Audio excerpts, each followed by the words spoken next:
安倍晴明の西郷。光る君へに学ぶ日本史。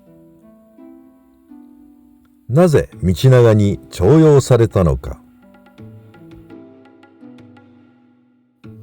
安倍晴明は時の最高権力者藤原道長から絶大な信頼を得た平安時代最強の陰陽師である。なぜ晴明は道長からそれだけの信頼を獲得することができたのだろうか。安倍晴明の生涯と最後を詳しく見ていこう。安倍晴明は921年延期21年に生まれたと言われるが、生誕地には諸説があるが、大阪の阿倍野というのが有力なようである。晴明は当時の最先端の学問であった天文道、陰陽道などに精通した陰陽師の鴨野忠之とその子息安則に幼少期に入門している。そして晴明は陰陽道を志したが、忠之に優れた資質を見出され、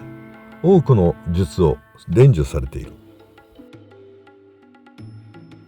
その後も晴明は天文学などを学び、正式な陰陽師となれたのは40歳を過ぎてからであった。平安時代に活躍した陰陽師は中司省という役所に属した公務員のことで、彼らは陰陽道を用いて天文や暦、時報などを担当した。陰陽師は現代的に言えばインテリジェンスオフィサーで、公安調査省の役人ということになる。つまり安倍晴明は現代的に言えば破壊活動の防止やテロ対策に取り組む公務員だった。なお、陰陽道は中国の陰陽五行思想に基づき、道教や密教などの占星術、さらに神道を取り込んで日本で独自に発展させた呪術のことである。当時の人々は非常に信心深く演技を重視したため、陰陽道がもてはやされた。そのため陰陽道によって吉凶の判断、厄払いや呪詛などが可能な陰陽師は天皇や貴族たちから頼りにされる存在であった。現代的に考えれば陰陽道などは迷信めいた非科学的な学問である。しかし科学も医学も全く発達していない当時としては、中国から輸入された最新の学問だったのである。特に平安時代の中期には毎年のように天然痘やはしかなどの疫病が猛威を振るった。平安時代の疫病による致死率は 30% 以上で3人に1人が亡くなった。さらに感染症に関する知識が全くなく、治療法を知らない人々は陰陽道にすがりついたのである。それまでの日本の古代では、病気は怪人によって引き起こされると考えられ、神々の怒りとたたりを和らげることを病気治療の主眼としていた。それが平安時代になると、陰陽道などによって病気はもののけという正体不明の現象によって起こると信じられるようになる。もののけというのは説明不可能な怪奇現象なのだが、貴族たちはこのもののけの存在をひたすら信じ、その出現をひどく恐れた。病の原因は死霊、精霊、怨霊をはじめ、妖怪や天狗などおぞましいものによってもたらされると信じられた。特に貴族たちは病の治療法としてもののけを取り除くことに専念した。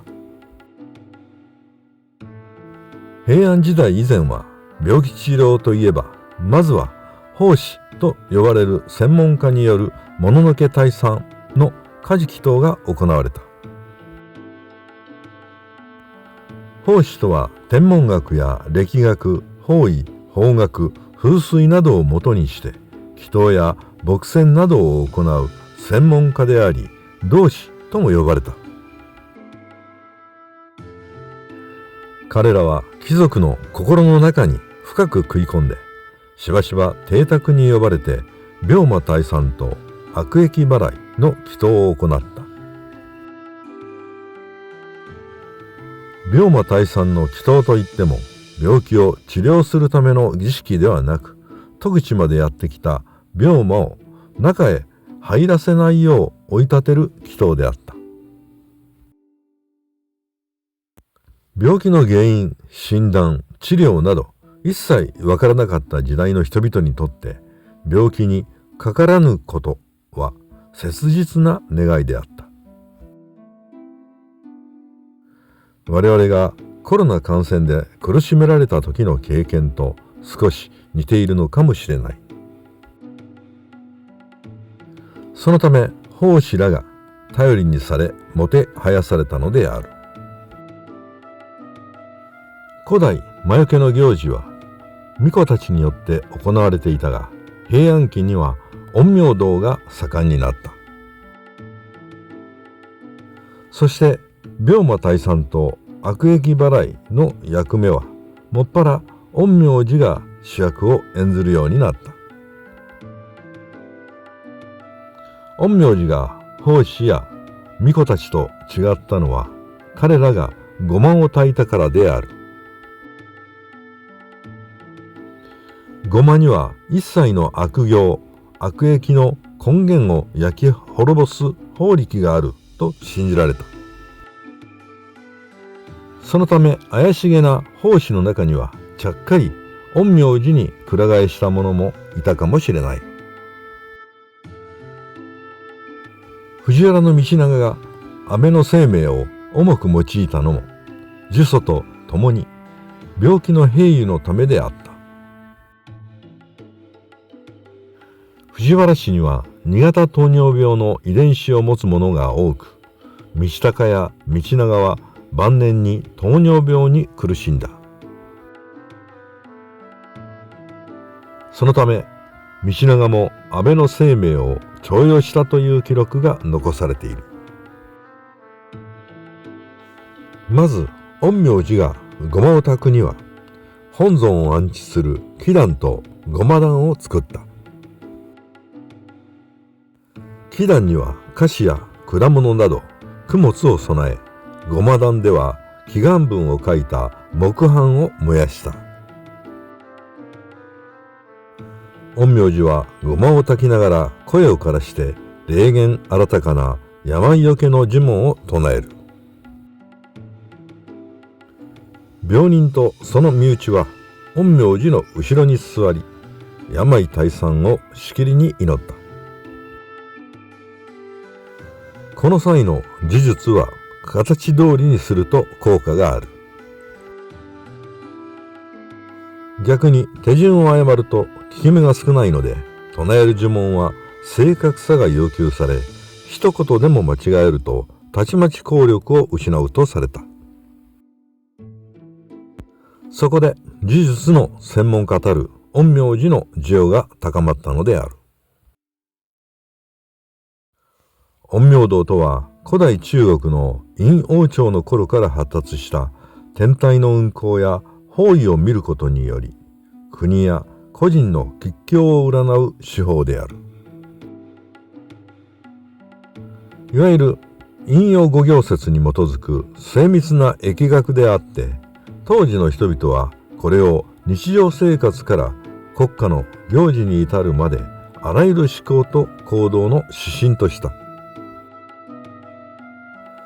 貴族たちの欲望はとめどもなく広がるばかりだから、それを叶えるため、平安期の朝廷では多彩な祈願が行事として行われた。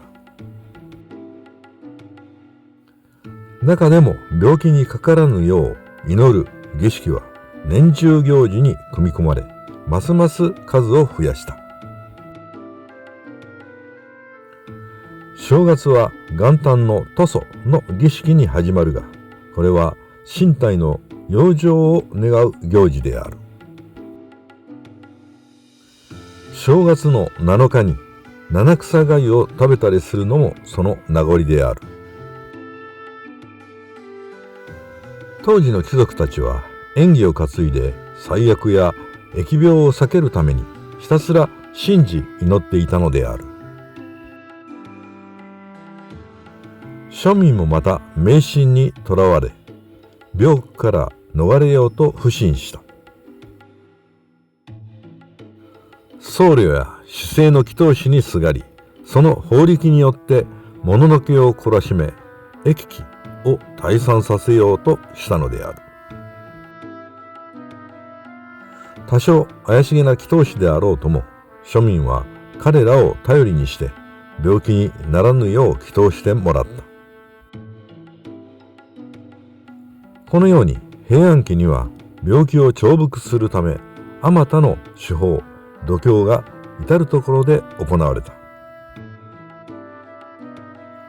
平安時代ほど病気治療を家事祈祷に頼った時代は他にない。晴明は村上天皇に占いを命じられたのを皮切りに、以後代々の天皇にも認められ、儀式を執り行っている。安倍晴明はこのような時代を背景にして、藤原道長から絶大な信頼を勝ち得たのである。晴明は72歳の時に一条天皇の病をみそぎによって回復させた記録が残っている。そして晴明の2人の息子が天文博士や陰陽之助に任じられるなど、安倍氏は師である鴨氏に並ぶほどの名家となった。そして安倍晴明は1005年寛康2年に85歳で死亡している。晴明の死因は不明だが、彼の逝去後に住居は現在の京都市上京区にある晴明神社となり、彼の神格化が急速に進んで現在に至っている。